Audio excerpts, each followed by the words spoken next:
हर हर महादेव, जय भोलेनाथ। नमस्कार, मैं साधना पांडे मार्गदर्शन पे आपका स्वागत करती हूँ। देखिए दोस्तों, घर का मेन गेट वो चीज़ होता है जिससे आपके घर में खुशियाँ आती हैं, समृद्धि आती है और खुशहाली आती है। तो मेन गेट आपके घर का प्रमुख होता है। आप सारे तरफ साफ करते हैं, सफाई करते हैं, जो भी काम करते हैं, मेन गेट का ध्यान यदि नहीं रखते हैं, विश्वास मानिए आपको उसका पूरा फल नहीं प्राप्त होता है। मिलेगा लेकिन पूरा फल नहीं मिलेगा।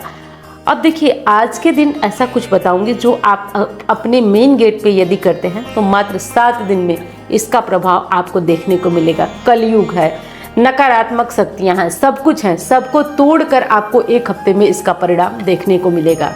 कमर तोड़ मेहनत करते हैं फिर भी गरीबी नहीं जा रही है। कुछ भी कर लें आप, आपके जीवन में समृद्धि नहीं आ रही है, खुशियाँ नहीं आ रही है। आज बताती हूँ आपको एक ऐसा अचूक उपाय जिसका आपके जीवन में बहुत बहुत ज़्यादा प्रभाव होगा। देखिए, पुराने टाइम में आपको कहा जाता था कि आपके घर में सत्यनारायण की कथा है, आपके घर में कोई भी शुभ मांगलिक कार्य है तो आप अपने घर के मेन डोर को सजाइए, उस पर बंधन मार लगाइए, उस पर कुछ ऐसी जैसे आम के पत्तों का तोरण लगाइए। क्यों लगाइए? क्योंकि देखिए, समृद्धि जब भी आती है तो मेन डोर से ही होकर आती है, खुशियाँ आती हैं मेन डोर से। तो मेन डोर का हमारे जीवन में बहुत बहुत ज़्यादा स्थान होता है। आज एक ऐसी चीज़ बता रही हूँ जो आपको अपने घर के मुख्य द्वार पर, हर द्वार पर लगाना ही चाहिए। सबसे पहली चीज़ कि मुख्य द्वार कब खोलना चाहिए। देखिए, मुख्य द्वार, मैं एक चीज़ तो आपको बता करके बहुत ज़्यादा थक गई हूँ, काफ़ी लोग जान भी गए होंगे कि पहली चीज़ तो हमें उठना जल्दी चाहिए, प्रयास करना चाहिए जितना जल्दी हो सके। मैं ऐसा नहीं कहूँगी कि 3 बजे उठिए, 4 बजे उठिए, आप जब उठ सकें, जिस टाइम उठ सकें, उठना जल्दी चाहिए। और उठने के साथ जो हम महिला या पुरुष जिनका भी पहला कार्य यही होना चाहिए कि आप अपने घर से, अपने गेट का, अपने दरवाजे का ताला खोलिए। ठीक है, आप ताला खोलिए और ताला खोलने के साथ साथ अपने घर में 1 लोटा जल ले लीजिए, अपने आरओ से या भर के रखे हैं या मटके से, जो भी हो, 1 लोटा जल लेकर मेन डोर पर ज़रूर छिड़किए। और एक चीज़ का ध्यान रखिए, जितने भी आप साफ़ करें, सफाई करें, कम करें, ज़्यादा करें, जितनी भी आप सफाई करें, आपको एक चीज़ बता देती हूँ कि घर का मुख्य द्वार आपका साफ, सुरक्षित और बहुत सुंदर होना चाहिए। आप तोरण लगाएं, आप सफाई करें, लेकिन ये कार्य आप ज़रूर करें। और इस टाइम को आपको ध्यान ज़रूर रखना चाहिए। प्रायः लोग उठते हैं, अपना सारा कार्य करते हैं, फिर अंत में जाते हैं तो मुख्य द्वार खोलते हैं।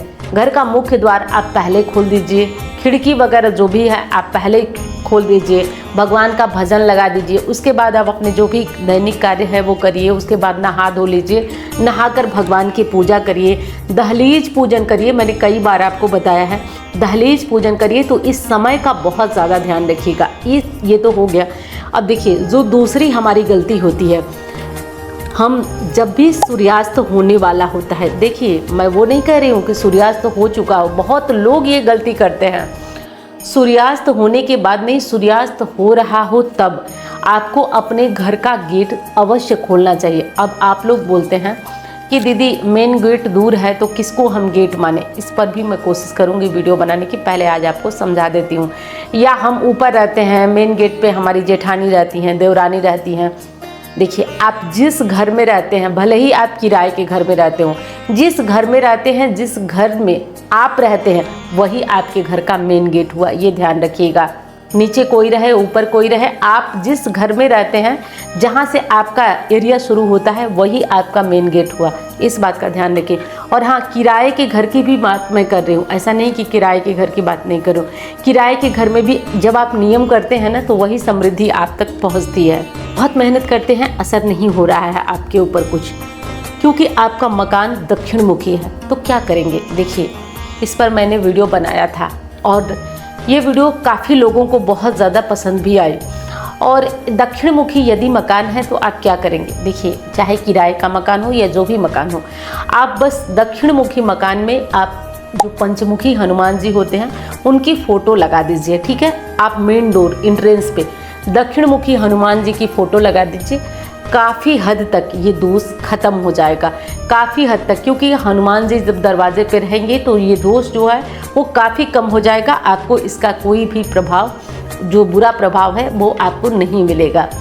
अब अगली क्या चीज़ है जिसको आपको ध्यान ज़रूर रखना चाहिए, शाम को जब सूर्यास्त हो रहा हो उससे पहले आप अपने घर का मेन डोर खोल दीजिए। ठीक है, ध्यान रखिए, मेन डोर बंद करना ये उचित नहीं है। शाम को आपको पहले, जैसे कि सूर्यास्त हो रहा हो उससे पहले आप हाथ पैर धो लें, कपड़े पहन लें, और यदि महिला हैं तो आपको उस टाइम अच्छे से थोड़ा तैयार हो जाना है, कंघी वगैरह कर लीजिए, अच्छे से तैयार हो जाइए। सूर्यास्त होने से पहले कपड़े अपना बदल लीजिए, उसके बाद घर का मेन गेट खोल दीजिए। और जो लोग कहते हैं ना कि ललिता सहस्त्र नाम नहीं पढ़ पाती हूँ दीदी, विष्णु सहस्त्र नाम नहीं पढ़ पाती हूँ, गजेंद्र मोक्ष नहीं, तो टाइम है, आप मोबाइल में यूट्यूब में लगा दीजिए और इसको चलने दीजिए और आप बस जाइए अपने घर का दिया धो लीजिए। बहुत लोग क्या करते हैं कि उसी दिए में फिर से दिया जलाते हैं, ये गलती मत करिए। आप जाइए बढ़िया से दिया को धोइए, धोकर कपड़े से पोंछ करके, और उसके बाद उसमें बढ़िया से दिया लगाइए। दिया लगा करके, गंदे दिए में दिया नहीं लगाया जाता है, कभी आपको जल्दी है कहीं जाना है वो चीज़ अलग है, लेकिन धो के पोंछ के और तब जा कर के आपको साफ सफाई, ध्यान रखिएगा जहाँ शुभ्रता, जहाँ सफाई होती है वहाँ माँ लक्ष्मी का वास होता है। तो आपको पोंछ कर, धोकर और अच्छे से तब दिया लगाना है, और दिया लगा करके आप अपनी तुलसी जी के पास रखिए, मेन गेट पे रखिए। और यदि आपके घर में और कोई देवता है, जैसे शिव जी को आपने अलग स्थान रखा है, तो ये आप वहाँ रखिए, मंदिर में रखिए। ये दीपक करके आप बढ़िया से जला करके भजन चलने दीजिए। हो सके तो धूप बत्ती या कोई धूप आप बढ़िया सी, और कुछ नहीं है तो लौंग कपूर जला दीजिए।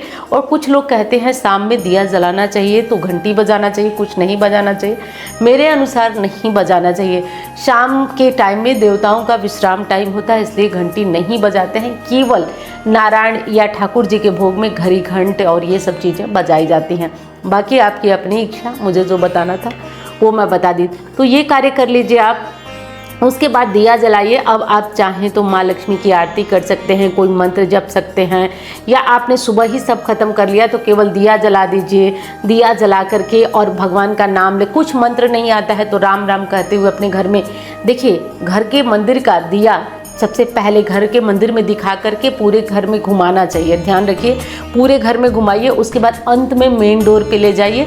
उसके बाद जहाँ जहाँ मैंने बताया सब जगह दीपक को रखिए, भगवान का ध्यान करिए। और दीपक जलाते टाइम आपको भगवान राम का स्मरण करना चाहिए, या आप अपने इष्ट देव का स्मरण करिए, उनका मंत्र जपते रहिए। और कुछ भी आप चाहते हैं कि सारे तरफ खुशियाँ रहे तो दीन दयाल विरद संभारी हरहु नाथ मम संकट भारी, ऐसा बोलते हुए पूरे घर में दीपक जलाइए। मैं लिख के देती हूँ कि आपके घर में 7 दिन में निश्चित तौर पे परेशानी दूर होगी। जैसा कि आप लोग जानते हैं कि अक्षय तृतीया पर, दिवाली पर हमारे यहाँ से कुछ विशेष सामग्रियाँ आपको अभिमंत्रित कर दी जाती हैं। चाहे तो इसमें होता क्या है कि पूरे दिन और रात की मेहनत कभी बेकार नहीं जाती है, और विशेषकर ब्राह्मणों के द्वारा ये चीज़ें मंत्रों की शक्ति से अभिमंत्रित कराई जाती है, और जैसे ही वो आपके घर में जाती है अपना प्रभाव दिखाना प्रारंभ कर देती है। और ये अपना प्रभाव इस हद तक दिखाती है कि आप समझ जाते हैं कि इसमें कोई तो जादू, कोई तो शक्ति है। इस बार यंत्रराज श्रीयंत्र को कहा जाता है, यंत्रराज श्रीयंत्र अभिमंत्रित होने जा रहे हैं।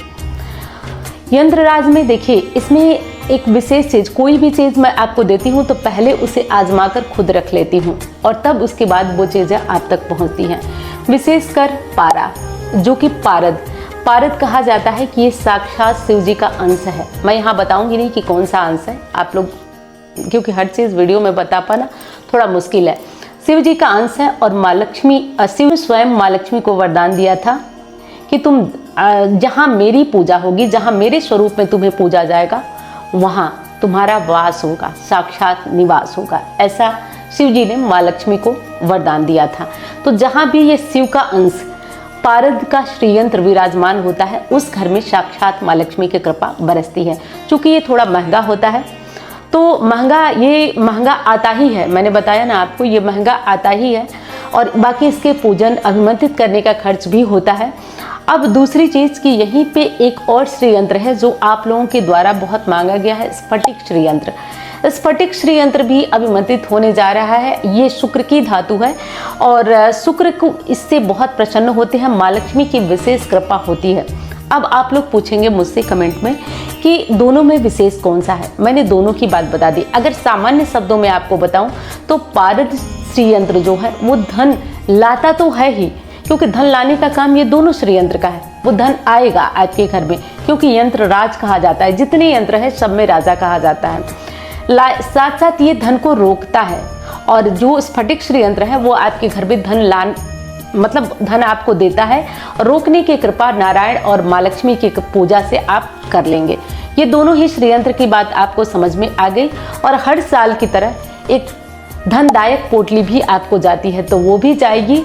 और एक और विशेष चीज़ जिसको कि मैंने बहुत लोगों पे इस तरह जब कुंडली देखती हूँ परेशान रहते हैं लोग, तो ये चीज़ें मैं उनको दी हूँ और बहुत अच्छा फ़ायदा हुआ। वो है ऋण मुक्ति कवच, जो तांबे के लॉकेट में आपको जाएगा, क्योंकि ये थोड़ा सा विशेष होता है।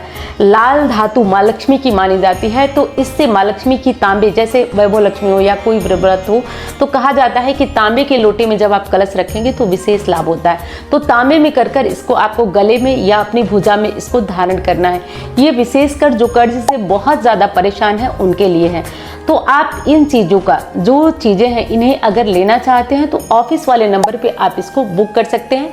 अक्षय तृतीया के बाद इसे भेजना प्रारंभ होगा, तो एक महीने से ज़्यादा का समय आपको लग सकता है, तो थोड़ा सा धैर्य रखना होगा। और हाँ, एक चीज़ और आपसे कहना चाहूँगी कि ये सामग्रियाँ जो जा रही हैं वो लगभग 2022 से जा रही हैं। इन सामग्रियों में भगवान की कृपा से, आपकी जो प्यार से इन सामग्रियों में एक जान आ जाती है, और जब ये आपके घर में स्थापित होती हैं तो ये चमत्कार कर देती हैं। जैसे अगर मैं बात ही करूं ये पारद श्री यंत्र की, तो कहा जाता है रंक से राजा बनने का सफर तय कराता है ये। और जितने भी ये गूढ़ रहस्य की बात बताऊंगी, क्योंकि देखिए हम लोगों के यहाँ वो लोग भी आते हैं जो हम लोगों के साथ फ़ोटो खिंचवाने में भी शर्माते हैं। क्यों शर्माते हैं? कि कोई ये ना जान जाए कि हम लोग एस्ट्रोलॉजी पे बिलीव करते हैं, इसलिए वो लोग बाहर में ये कहते हैं कि नहीं, हमने ऐसा कुछ नहीं किया है, हम तो भगवान की कृपा और अपने नाम से आगे बढ़। लेकिन वो लोग ऐसा कुछ करते हैं, आपको बता रही हूँ। अभी ये चीज़ें मेरे दिमाग में आई तो मैंने बता दिया कि वो लोग यहाँ तक हमारा सम्मान करते हैं कि अगर हम बैठ जाएं उनकी गाड़ी में तो अपनी गाड़ी को वो ड्राइवर से नहीं बल्कि खुद से चलाते हैं। लेकिन लोगों के सामने वो नहीं बताते हैं कि उनके अंदर की छुपी हुई शक्ति क्या है। तो ये पारद श्री यंत्र या स्फटिक श्री यंत्र आपके घर में लाता है तो ये चमत्कार, क्योंकि 2 ही हाथ सबके होते हैं, 2 ही पैर, कुछ ऐसी शक्ति होती है जो व्यक्ति को आगे बढ़ाती, क्योंकि किस्मत है, तकदीर है और उपाय है। उपाय नहीं होते तो ये चमत्कार नहीं होता। तो आप इस कार्य को करिएगा। और जो भी चीज़ें इनमें से आपको चाहिए, अगर आपको धन वर्षा पोटली लेना है या आपको जो चीज़ लेना है, आप स्क्रीन पे दिख रहे नंबरों पे ही आप पेमेंट कीजिएगा।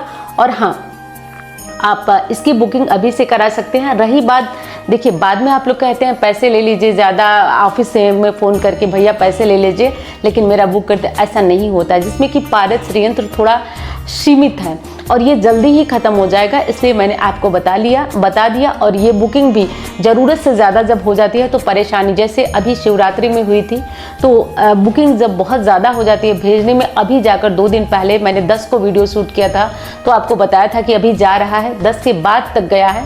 तो इसलिए इस बार ऐसा होगा तो मैं जल्दी ही बुकिंग बंद कराऊंगी और इसीलिए मैं पहले ही आपको बता दी हूँ। तो मैं उम्मीद करती हूँ वीडियो आपको पसंद आई होगी। मैं मिलती हूँ अब अन्य वीडियो में। धन्यवाद। हर हर महादेव।